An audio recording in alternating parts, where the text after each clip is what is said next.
Good morning, everyone. I am back.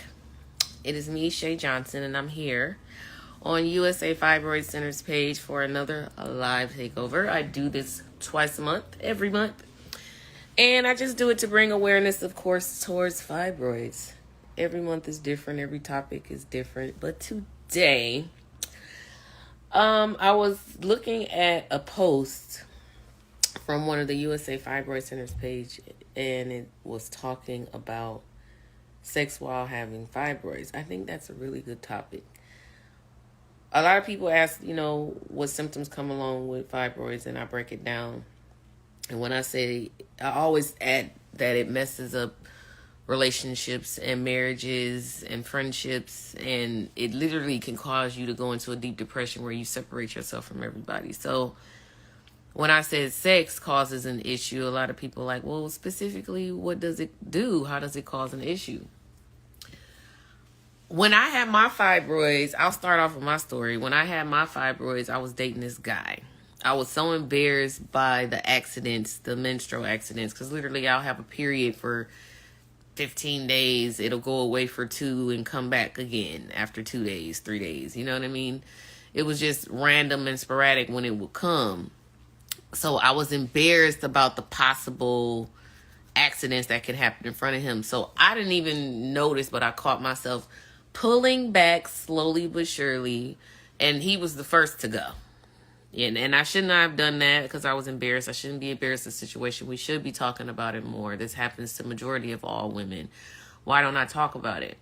So instead of pulling back from him, I should have had a better communication from him. But I pulled back from my mom, my dad, my brothers, my friends. I just pulled back from everyone. When it came to sex, once I found out I had fibroids and I noticed that they were growing, I just stopped having sex. So I wasn't one of those people that would sit during intercourse and go through this painful process because of fibroids. But I do have someone that have. I also think I'm going to talk to the doctor today so he can explain why is it painful when you're having intercourse? Where is it the most painful? Where are the fibroids located on your ovaries to make sex that much more painful than what it already is? I want to know, how do you prevent the relationships from breaking up when you have fibroids and it prevents you from having sex? You know what I mean? Like, I guess these are questions I want to know because since I have fibroids now, I'm never going to be in a position to run my partner off, but these are just questions that I want to know, and I'm sure other people want to know too. What is the deal with sex and fibroids? So that's what we'll be talking about today.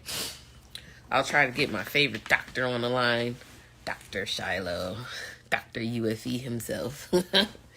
But yeah, so if you guys want to talk about your experience, you can definitely send me a DM. I already have a friend of mine. She's ready to explain her situation that happened when she was having sex, while having fibroids. But we're going to talk about it. We're going to talk about everything that got to do with the fibroids eventually. Because every month I'm bringing up something that I feel people want to talk about and people want to know. The last time I was on here, we did an actual live consultation, and that was pretty dope. I really, really liked that. The lady had a lot of questions. Dr. Shiloh was amazing to answer everything. The consultation went perfectly online. It was an online live consultation. And that is kind of what you would experience if you went to USA Fibroid Centers to have a consultation for your fibroids. So today we're going to talk about sex during intercourse while having fibroids, and we'll see how that conversation comes out. Listen, sometimes it gets a little deep over here, the conversations, but it's time to open your mouth and talk about it. No more suffering in silence, all right? I'll be back at 1 o'clock. Either I'll have Dr. Shiloh or my friend to explain her situation when she had intercourse. Is there anybody on here that want to talk? If you do, we're going to talk at 1 o'clock. Just send me a DM. I am Shay Johnson, okay? And we can talk about it. You don't have to be embarrassed. There is no embarrassment, no embarrassing moments over here. We're very open. And I have fibroids today, right now. So nothing to be ashamed of. It is what it is. But I'll see you guys back here at 1 o'clock. I don't see any questions. So again, DM me if you want to be a part of this conversation. Sex with fibroids.